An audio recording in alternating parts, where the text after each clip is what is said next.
Hello guys, मैं हूँ GS faculty Awadhesh Kumar. तो पिछली 2 क्लासें हम लोग चर्चा कर चुके हैं। कुछ कैंडिडेट ऐसे हैं जो पिछली क्लासें अगर नहीं देखे हैं तो वो वीडियो के लिंक पड़े हुए हैं, उनको देख लीजिएगा, तभी आगे का कॉन्सेप्ट आपका क्लियर होगा। तो पिछली क्लास में हम लोग चर्चा करते हुए पहुंच गए थे चार्टर एक्ट 1853 में। अब हमें ये देखना है चार्टर एक्ट 1853 के माध्यम से क्या क्या चीजें की गई। तो अभी पिछली क्लास में हम लोगों ने देखा जो बोर्ड ऑफ डायरेक्टर था, बोर्ड ऑफ डायरेक्टर, शुरुआत में सदस्यों की संख्या 6 थी, लेकिन समय समय पर उसकी वृद्धि की गई।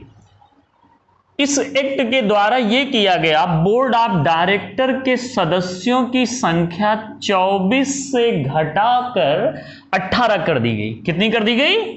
18 कर दी गई। अब क्वेश्चन अगर आता है कि किस चार्टर एक्ट के द्वारा बोर्ड ऑफ डायरेक्टर के सदस्यों की संख्या 24 से घटाकर 18 कर दी गई, तो चार्टर एक्ट 1853। अगला पॉइंट यह है कि इसी एक्ट के द्वारा भारत में प्रतियोगी परीक्षाओं को आयोजित करने का प्रावधान किया गया, और इसमें यह कहा गया जाति, धर्म, वंश, जन्म स्थान के आधार पर कोई भेदभाव नहीं किया जाएगा। तो इसमें बहुत महत्वपूर्ण आपको ध्यान देना है, क्या क्या चीजें हैं? जाति, caste, religion, race and birth place. अभी आगे हम लोग बढ़ेंगे, जब फंडामेंटल राइट्स पढ़ेंगे तो अनुच्छेद 15 आएगा, वहां पर एक नया शब्द जो है कि इसी में आ जाएगा जेंडर, लेकिन यहां पर जेंडर शब्द नहीं है, क्योंकि यह बात 1853 की है, और उस समय यह बात करना कि महिलाएं भी बाहर निकल के काम करेंगी, यह सोचना अपने आप में जो है कि एक आश्चर्यजनक बात थी, इसीलिए इसमें जेंडर की बात नहीं की गई। अब इससे पहले जो नियुक्तियां होती थी वो बोर्ड ऑफ डायरेक्टर के सदस्यों द्वारा कर दी जाती थी, लेकिन इस एक्ट के द्वारा बोर्ड ऑफ डायरेक्टर का ये राइट्स समाप्त कर दिया गया। अगला पॉइंट ये आता है कि गवर्नर जनरल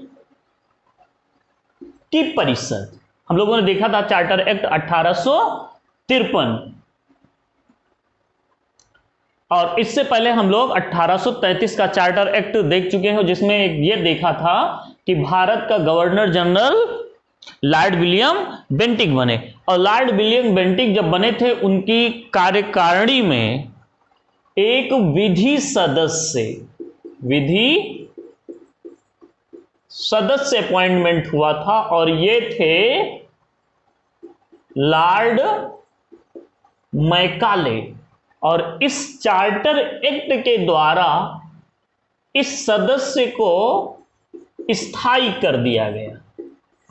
अगर क्वेश्चन यह बनता है कि विधि सदस्य को किस चार्टर एक्ट के द्वारा स्थायी कर दिया गया, तो चार्टर एक्ट 1853, और इसी एक्ट के द्वारा भारत में जो विधि निर्माण का कार्य होता था, प्रशासनिक कार्य और विधायिक कार्य, दोनों को डिवाइड कर दिया गया। प्रशासनिक कार्यों से विधायिक कार्य को डिवाइड कर दिया, और विधायी अर्थात नियम कानून बनाने का कार्य, तो नियम बनाने के लिए एक 12 सदस्यीय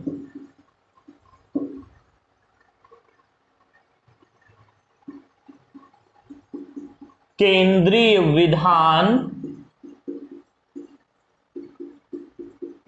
परिषद का गठन किया गया।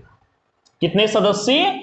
12 सदस्यीय केंद्रीय विधान परिषद का गठन किया गया, और ये जो सदस्य होते थे ये क्षेत्रों से निर्वाचित होकर, निर्वाचन की प्रणाली नहीं थी, एक प्रकार से मनोनीत होकर आते थे। इस प्रकार कह सकते हैं कि क्षेत्रों के प्रभुत्व का कार्य प्रारंभ हो गया था।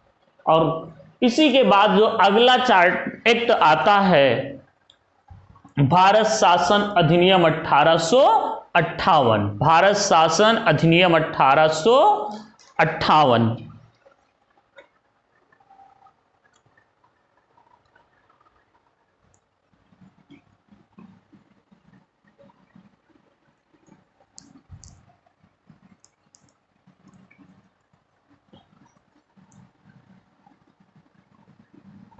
भारत शासन अधिनियम 1858 को समझने के लिए हमें एक चीज बहुत महत्वपूर्ण रूप से ध्यान ये देना है कि 1853 से 1858 पर पहुंचने में एक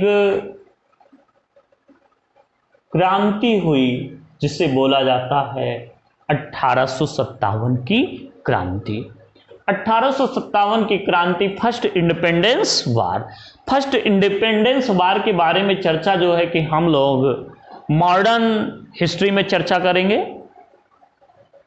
इस एक्ट के द्वारा ये जो क्रांति हुई, इस क्रांति के बाद भारत की शासन व्यवस्था में काफी परिवर्तन आया, क्योंकि अभी तक जो शासन व्यवस्था भारत में संचालित होती थी वो ईस्ट इंडिया कंपनी के द्वारा होती थी। इसको आप इस प्रकार कह सकते हो,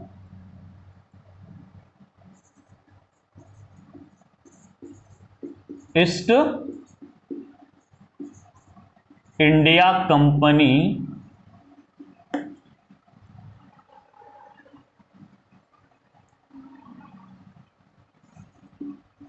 का शासन।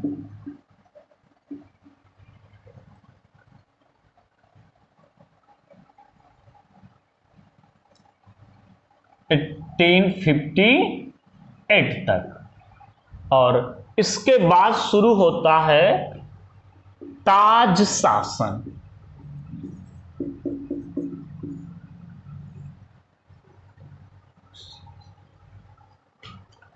भारत की शासन व्यवस्था अब ब्रिटेन के हाथों में होगी। तो ये ताज शासन का जो समय है 1858 से लेके 1947 तक। अब हमें ताज शासन को समझने के लिए जो अधिनियम है उसे चर्चा करना है, भारत शासन अधिनियम 1858।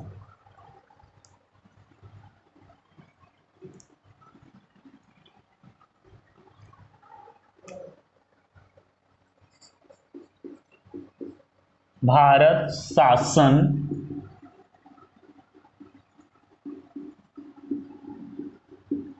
अधिनियम 1858, इंडियन गवर्नमेंट एक्ट 1858। तो आपको इसमें बहुत महत्वपूर्ण चीजें ध्यान देना है कि जिस समय 1857 की क्रांति हुई उस समय इंग्लैंड के प्रधानमंत्री पाम स्टर्न थे। कौन थे भाई? Palm stern. तो उन्होंने देखा कि भारत में डिस्प्यूट हो रहा है, रिवोल्ट हो रही है। अब कोई व्यक्ति किसी के खिलाफ विद्रोह कब करेगा? जब व्यक्ति या संस्था किसी के कार्यों से संतुष्ट नहीं होगी। जैसे अरस्तु ने कहा है कि असमानता क्रांति का जनक है। जहां पर समस्याएं होंगी, जहां पे भेदभाव होगा, असमानताएं होंगी, वहां पर विद्रोह होगा, परिवर्तन होगा। तो पाम स्टर्न ने क्या किया? जो व्यवस्था भारत में चल रही थी उस व्यवस्था को सुधार करने के लिए, उससे और बेहतर जैसा सिस्टम चल रहा था उस सिस्टम में और सुधार करने के लिए भारत शासन अधिनियम 1858 का प्रस्ताव इंग्लैंड की संसद में पेश किया। लेकिन प्रस्ताव पास होने से पहले ही उनका टेन्योर अर्थात कार्यकाल कंप्लीट हो गया, कार्यकाल पूरा हो गया। कार्यकाल पूरा होने के वजह से चुनाव करवाना पड़ा। चुनाव हुआ, जब इंग्लैंड में इलेक्शन हुआ, परिणाम आए, तो वहां पर नए प्रधानमंत्री बन गए लॉर्ड डर्बी। कौन बन गया? Lord derby. तो यहां पे बहुत महत्वपूर्ण ध्यान देना है कि जिस समय 1857 की क्रांति हुई, उस समय इंग्लैंड का पीएम कौन था? Palm stern. लेकिन जिस समय भारत शासन अधिनियम 1858 आया, उस समय इंग्लैंड के प्रधानमंत्री कौन थे? डर्बी थे। तो अब इसके द्वारा क्या क्या किया गया? इस एक्ट के द्वारा बहुत बड़ा परिवर्तन किया गया। सबसे पहला काम तो यह हुआ, भारत की शासन सत्ता, Indian authority provided British crown, जो भारत की शासन सत्ता थी उससे ब्रिटिश क्राउन को दे दी गई, ब्रिटेन की महारानी को दे दी गई। दूसरा काम यह हुआ, जो बोर्ड ऑफ कंट्रोल और बोर्ड ऑफ डायरेक्टर या कोर्ट ऑफ डायरेक्टर थे, इन्हें समाप्त कर दिया गया। क्या कर दिया गया? समाप्त कर दिया गया। और इनके ही स्थान पर एक नया कॉन्सेप्ट लाया गया, एक नई संस्था का प्रावधान किया गया, भारत सचिव।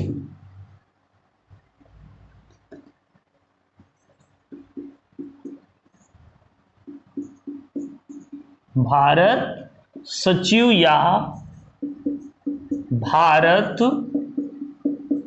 मंत्री, इंडियन सेक्रेटरी। अब यहां पे बेटा एक चीज ध्यान देना है, जो भारत मंत्री है ये भारत का नहीं होगा। कहां का होगा? इंग्लैंड का होगा। भारत मंत्री कहां से होगा? इंग्लैंड से होगा। अब यह मत समझना कि नाम तो भारत मंत्री है, ये इंग्लैंड से क्यों होगा। अब जैसे हमारे यहां पे रेल मंत्री होता है, विदेश मंत्री होता है, तो क्या कोई विदेश का होता है? नहीं। फॉरेन डिपार्टमेंट को देखने वाले कैंडिडेट को हम विदेश मंत्री कहते हैं। इसी प्रकार भारत की व्यवस्था, भारत का प्रतिनिधित्व करने वाले व्यक्ति को हम भारत मंत्री कहेंगे। ये व्यक्ति कहां का होगा? इंग्लैंड का होगा। और ये इंग्लैंड की पार्लियामेंट का मेंबर होगा। क्या होगा? पार्लियामेंट का मेंबर होगा। अभी हमने कल ही बताया था कि इंग्लैंड की पार्लियामेंट में 2 सदन हैं, क्योंकि जो पार्लियामेंट्री सिस्टम है इंडिया का वो इंग्लैंड से ही एडॉप्ट किया गया है। तो 2 सदन है, एक हाउस ऑफ लॉर्ड, एक हाउस ऑफ कॉमन। तो जो हाउस ऑफ लॉर्ड के सदस्य होते हैं वो वंशानुगत होते हैं, और जो हाउस ऑफ कॉमन के सदस्य होते हैं इनका चुनाव होता है। तो ये जो भारत मंत्री होगा ये हाउस ऑफ कॉमन का सदस्य होना चाहिए, और मतलब यह है कि ये चुनाव जीतकर आना चाहिए। और जब चुनाव जीतकर आएगा तो ये क्या बनेगा? सांसद। इंग्लैंड, भारत की बात करें तो सांसद, और इन्हीं सांसदों में से ही मंत्री बनते हैं।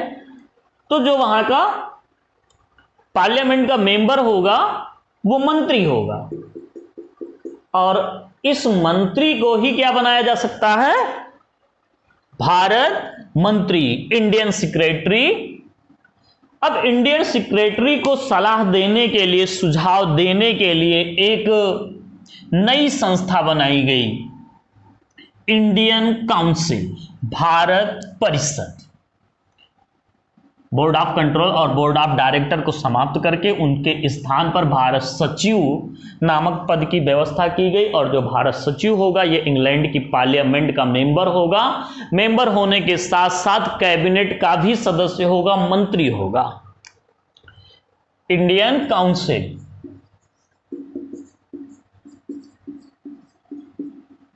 इंडियन काउंसिल, भारत परिषद।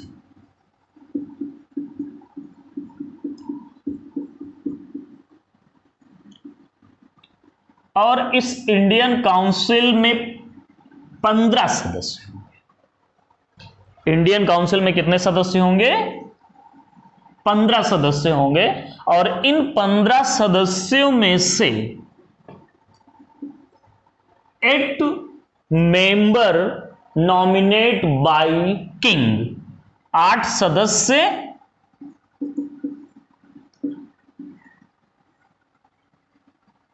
सम्राट के द्वारा नियुक्त किए जाएंगे। कहने का मतलब यह है कि इंडियन काउंसिल के जो 8 सदस्य हैं उनकी नियुक्ति या मनोनयन, नॉमिनेशन का कार्य सम्राट करेगा। 7 member appointment bye east India company. अब ईस्ट इंडिया कंपनी में से भी कौन करेगा? जो बोर्ड ऑफ डायरेक्टर के मेंबर हैं। अब यहीं पे एक पॉइंट और बहुत महत्वपूर्ण ध्यान देना है। इन 15 सदस्यों में से कम आधे सदस्य 10 वर्ष तक भारत में आकर, भारत में रहकर कार्य करने का अनुभव प्राप्त किया हो। मतलब यह है कि जो 15 सदस्य होंगे, ऐसा नहीं कि किसी भी व्यक्ति को उठा के जो है कि इसका मेंबर बना दिया जाए। इन 15 सदस्यों में से ये जो मेंबर हैं, इनमें इन लोगों को भारत में आकर, इंडिया में आकर कम से कम 10 वर्ष तक काम करने का अनुभव हो और भारत से काम करके, मतलब भारत आए हो, यहां पर उन्होंने काम किया हो और जब वापस गए हो तो इनको वापस गए हुए 10 साल से ज्यादा ना हुआ हो। कहने का मतलब यह है कि भारत में कम से कम 10 साल कार्य करने का अनुभव हो, कार्य करके वापस जाने का भी इनके पास 10 साल से ज्यादा का समय नहीं होना चाहिए। ऐसा नहीं कि कार्य किया और बहुत समय पहले वापस चले गए। अगला पॉइंट यह है कि इसी एक्ट के द्वारा ही भारत के गवर्नर जनरल का नाम बदलकर वायसराय कर दिया गया। Governor general of India change to viceroy. Governor general of India change to viceroy. First viceroy in India Lord Canning. Bharat का पहला viceroy Lord Canning. First viceroy in India Lord Canning. बेटा एक चीज और ध्यान देना, जिस समय 1857 की क्रांति हुई थी उस समय भारत का गवर्नर जनरल कौन था? लॉर्ड कैनिंग था। अगला पॉइंट, इसी एक्ट के द्वारा भारत में फिर से प्रतियोगी परीक्षाएं आयोजित करने का प्रावधान किया गया, लेकिन कार्य संपन्न नहीं हो पाया था।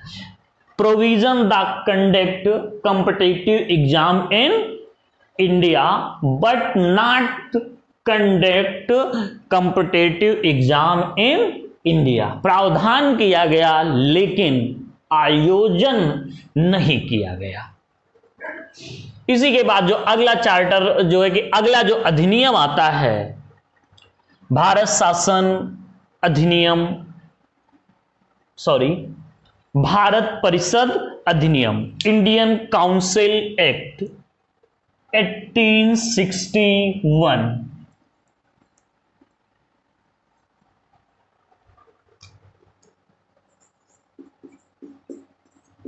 भारत परिषद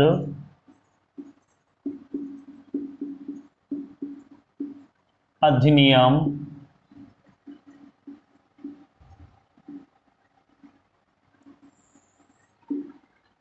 1861। अब इस एक्ट के द्वारा देखना है कि भारत में बहुत बड़ा परिवर्तन किया गया। बहुत बड़ा परिवर्तन करने का मतलब यह है कि जो वायसराय है उसे नए राज्य का निर्माण करने, किसको? वायसराय को नए राज्यों का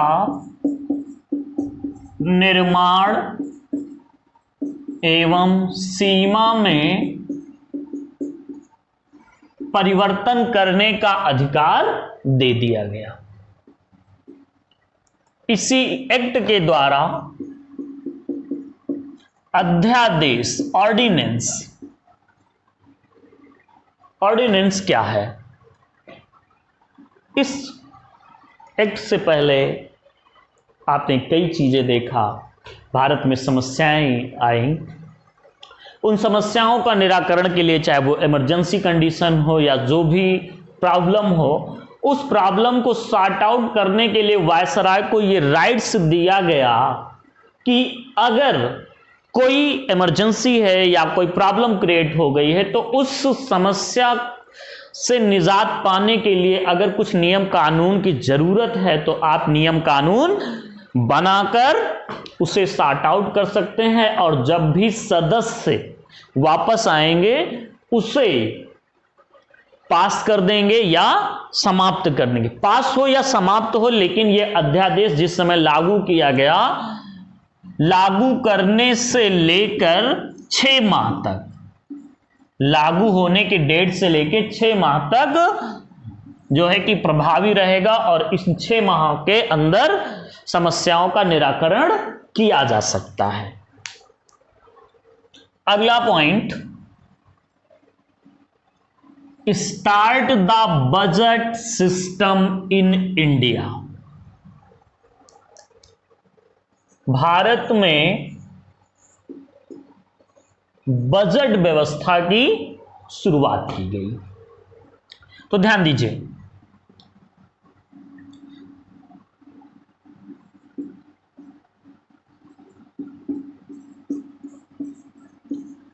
लॉर्ड कैनिंग इस समय भी थे और उनके एक आर्थिक सलाहकार थे जेम्स विल्सन। जेम्स विल्सन क्या थे? Economical adviser. किसके इकोनॉमिकल एडवाइजर थे? लॉर्ड कैनिंग के। तो लॉर्ड जेम्स विल्सन ने क्या किया? 1860 में सर्वप्रथम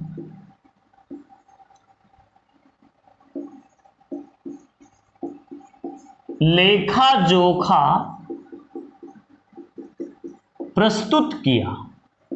इस समय यहां पे बजट नाम नहीं दिया गया, लेखा जोखा प्रस्तुत किया, और यही बाद में क्या कहलाया? बजट कहलाया। तो भारत में बजट व्यवस्था के जनक कौन है? James Wilson.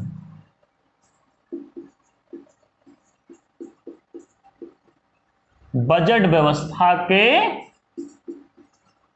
जनक। तो भारत में बजट व्यवस्था के जनक कौन है? James Wilson.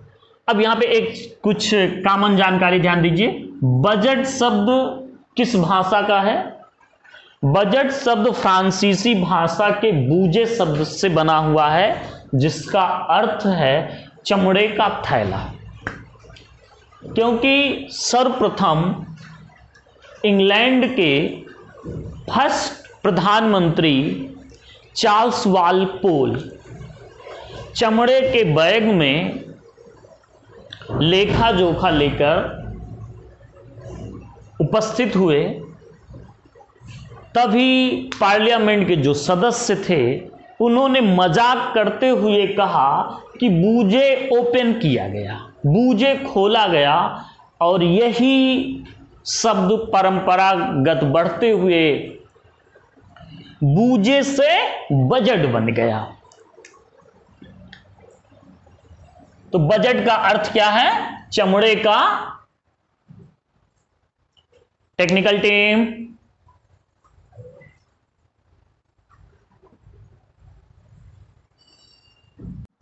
तो हम लोग चर्चा कर रहे थे बजट के बारे में। तो बजट व्यवस्था की शुरुआत किस अधिनियम के द्वारा की गई? इंडियन काउंसिल एक्ट 1861 के द्वारा। अगला पॉइंट ये है कि जो बजट व्यवस्था है ये सिर्फ केंद्रीय बजट था, राज्य में बजट व्यवस्था की शुरुआत बाद में होगी।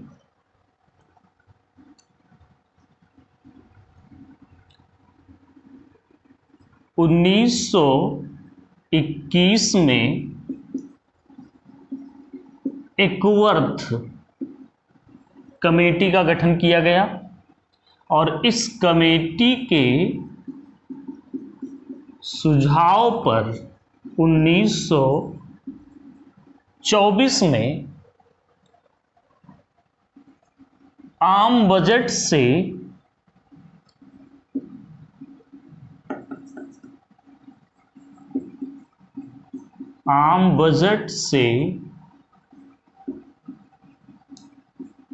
रेल बजट को अलग कर दिया गया। यहां पे ध्यान दीजिए, किस कमेटी के सुझाव पर? एकवर्थ कमेटी के सुझाव पर। एकवर्थ कमेटी का गठन कब हुआ? 1921 में हुआ। इसके सुझाव पर अलग कब किया गया? 1924 में किया गया। अब यहीं पे बेटा एक चीज और ध्यान देना है,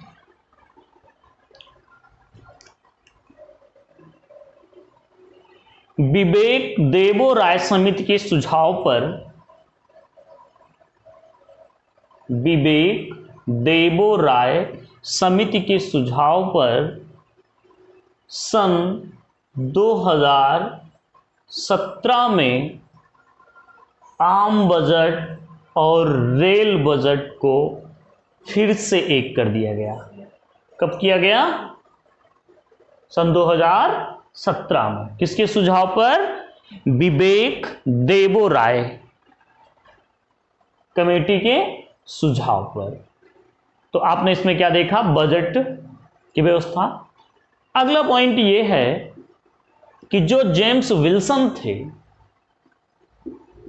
जेम्स विल्सन, इन्होंने इनकम टैक्स लगाने का सुझाव दिया। यह क्वेश्चन कई बार पूछा जा चुका है, पीसीएस में भी पूछा गया है कि भारत में इनकम टैक्स लगाने का सुझाव किसने दिया? तो जेम्स विल्सन ने दिया। और उस समय इन्होंने टैक्स स्लैब क्या रखा था? 500 रुपए वार्षिक। जिनकी इनकम 500 रुपए से अधिक है वह व्यक्ति इनकम टैक्स के दायरे में आएगा। अगला पॉइंट यह है, इसी एक्ट के द्वारा ही विभागीय प्रणाली की शुरुआत हुई। डिपार्टमेंटल सिस्टम या इसी को पोर्टफोलियो सिस्टम भी कहते हैं, विभागीय प्रणाली। अगला पॉइंट यह है कि इस एक्ट के द्वारा ही भारतीयों को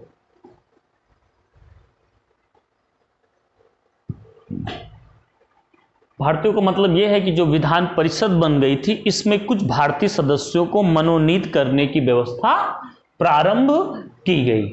अगला जो अधिनियम आता है, भारत परिषद अधिनियम 1892, इंडियन काउंसिल एक्ट 1892। अब इस एक्ट में देखेंगे क्या क्या सुधार भारत में किए गए।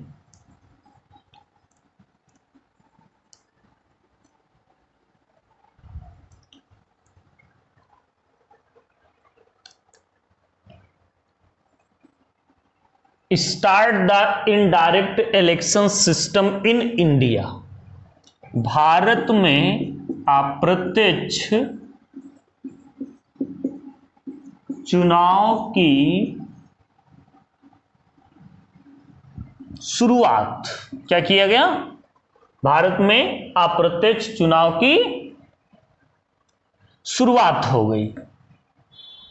अप्रत्यक्ष का मतलब यह हुआ कि जिसमें आम जनता को वोट डालने का मौका नहीं दिया गया, सिर्फ कुछ लोगों को ही वोट डालने का मौका दिया गया था। अब ये कुछ लोग कौन कौन थे? टैक्स पेबल पर्सन, मतलब जो व्यक्ति टैक्स पे करते थे। हायर एजुकेटेड पर्सन, उच्च शिक्षाधारी जो ज्यादा पढ़े लिखे थे। एंड प्रोफेसर,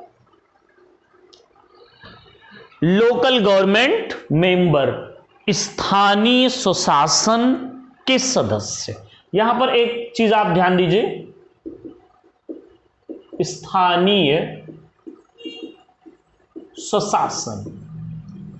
स्थानीय स्वशासन की शुरुआत 1882 में लॉर्ड रिपन ने प्रारंभ किया। स्थानीय स्वशासन की शुरुआत कब हुई? 1882 में। किसने किया? लॉर्ड रिपन ने। अब यहां पे एक चीज ध्यान देना है, स्थानीय स्वशासन की शुरुआत 1882 में हो गई और भारत परिषद अधिनियम 1892 में आया।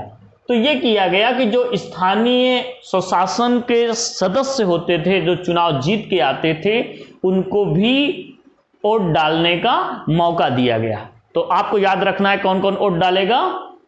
Tax payable person, higher educated person, professor और स्थानीय निकायों के सदस्य।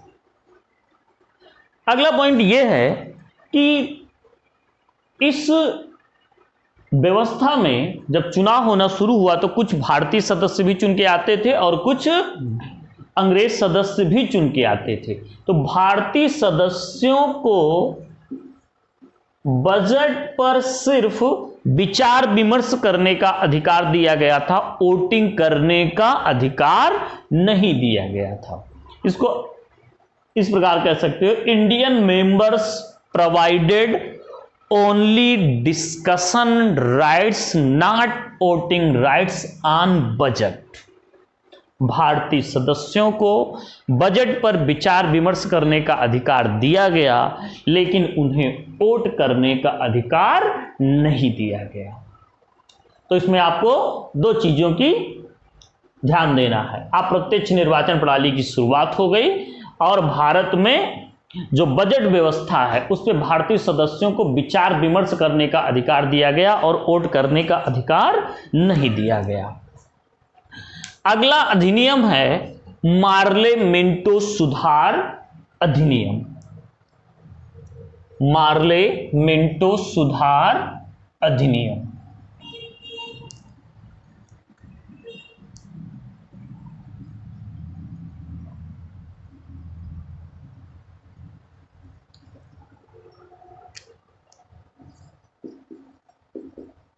मार्ले मिंटो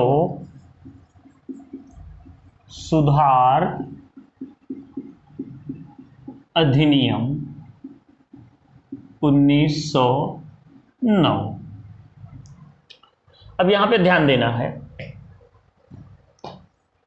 मार्ले भारत मंत्री या भारत सचिव और लॉर्ड मिंटो वायसराय। तो जो मार्ले हैं ये कहां रहते थे? इंग्लैंड में। इंग्लैंड में क्यों रहते थे?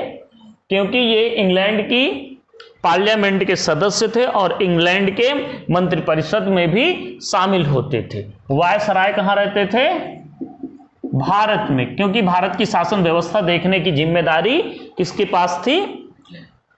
वायसराय के पास। तो उस समय लॉर्ड मार्ले भारत मंत्री थे, लॉर्ड मिंटो वायसराय थे। इसीलिए इनके समय में जो सुधार अधिनियम आया, इन दोनों लोगों के नाम पर ही उस सुधार अधिनियम का नाम रखा गया। तो इस सुधार अधिनियम का नाम क्या है बच्चों? मार्ले मिंटो सुधार अधिनियम। इस एक्ट के द्वारा भारतीयों ने, अंग्रेजों ने भारत में क्या क्या चीजें प्रारंभ किया? तो अभी अब हमने देखा कि बजट की शुरुआत 1861 में हो गई और 1892 में भारतीय सदस्यों को बजट पर विचार विमर्श करने का अधिकार दिया गया, लेकिन भारतीय सदस्यों को बजट पर वोटिंग करने का अधिकार नहीं दिया गया था। लेकिन मार्ले मिंटो सुधार अधिनियम 1909 में भारतीयों को बजट पर वोट करने का अधिकार प्राप्त हो गया। तो अब जैसे क्वेश्चन आ जाए कि भारतीयों को बजट पर विचार विमर्श करने का अधिकार कब दिया गया? तो भारत शासन अधिनियम 1892। लेकिन अगर यह क्वेश्चन बनता है कि भारतीय सदस्यों को बजट पर वोटिंग करने का अधिकार कब दिया गया, तो आंसर होगा 1909। अगला point, start the separate election system in India. Bharat में पृथक निर्वाचन प्रणाली की शुरुआत। और पृथक निर्वाचन प्रणाली की शुरुआत किसके लिए की गई? मुस्लिमों के लिए। Start the separate election system of Mohammedan. मुस्लिमों के लिए पृथक निर्वाचन प्रणाली, यह क्वेश्चन बहुत पूछा जाता है। अब इस क्वेश्चन को ध्यान दीजिए। जो मिंटो हैं, इन्होंने एक पत्र लिखा था लॉर्ड मार्ले को, और पत्र में लिखा था कि हम भारत में नाग के दांत बो रहे हैं, जिसका परिणाम बहुत ही भयानक होगा। तो अगर भविष्य में ऐसा क्वेश्चन बनता है कि हम भारत में नाग के दांत बो रहे हैं, इसका परिणाम बहुत ही भयानक होगा, ये स्टेटमेंट किसका है? तो लॉर्ड मिंटो का। और ये स्टेटमेंट किसको लिखकर भेजा था? लॉर्ड मार्ले को। और ये स्टेटमेंट किसके संदर्भ में कहा था? तो मुस्लिमों के पृथक निर्वाचन प्रणाली के बारे में कहा था। अब देखा जाए अगर, तो मुस्लिमों के लिए पृथक निर्वाचन प्रणाली यहीं से पाकिस्तान बनने की नींव रखी गई, क्योंकि इस एक्ट के द्वारा उनको अलग वोटिंग की व्यवस्था कर दी गई। इस बात को आप समझिए, क्योंकि अंग्रेजों की पॉलिसी ही थी वोट डालो और राज करो। क्योंकि जब 1885 में भारतीय राष्ट्रीय कांग्रेस की स्थापना हुई, किसकी स्थापना हुई? कांग्रेस की। तो उस समय इसमें हिंदू मुस्लिम जो अदर कम्युनिटी है, ऑल कम्युनिटी पार्टिसिपेट, सभी सदस्य शामिल होते थे। भारतीय राष्ट्रीय कांग्रेस का जब तीसरा सेशन हुआ 1887 में मद्रास में, तो अध्यक्ष बनाए गए तैयब जी। और तैयब जी मुस्लिम थे।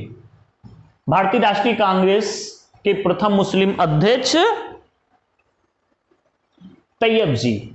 तो यहां पे आपको यह देखना है कि अध्यक्ष कौन बना? तैयब जी। लेकिन इसी क्रम में आगे बढ़ते जाएंगे तो 1905 में 1905 5 में लॉर्ड कर्जन ने बंगाल विभाजन कर दिया, और जब बंगाल विभाजन कर दिया तो बंगाल के 2 भाग हो गए,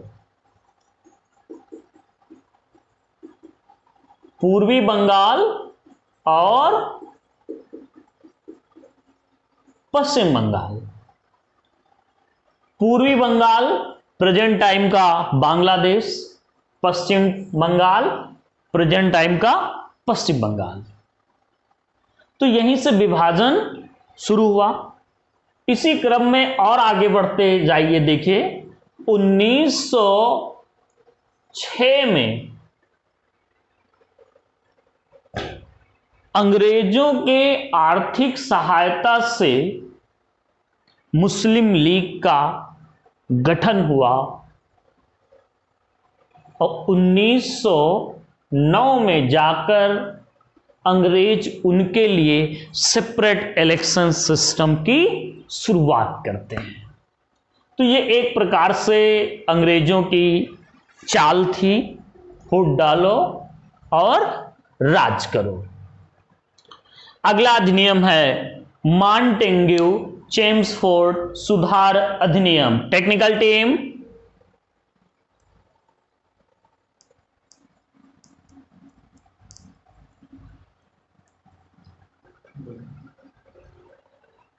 तो अब हम लोग जो है कि चर्चा अगली क्लास में करेंगे। नोट्स बनाते रहिए और रिवाइज भी करते रहिए। रिवाइज करने के लिए जो पहला या दूसरा वीडियो है उसको भी देखते रहिए, साथ साथ लाइक करिए, शेयर करिए, सब्सक्राइब करिए। आपका अपना YouTube channel Mool Mantra classes. Thank you for watching video.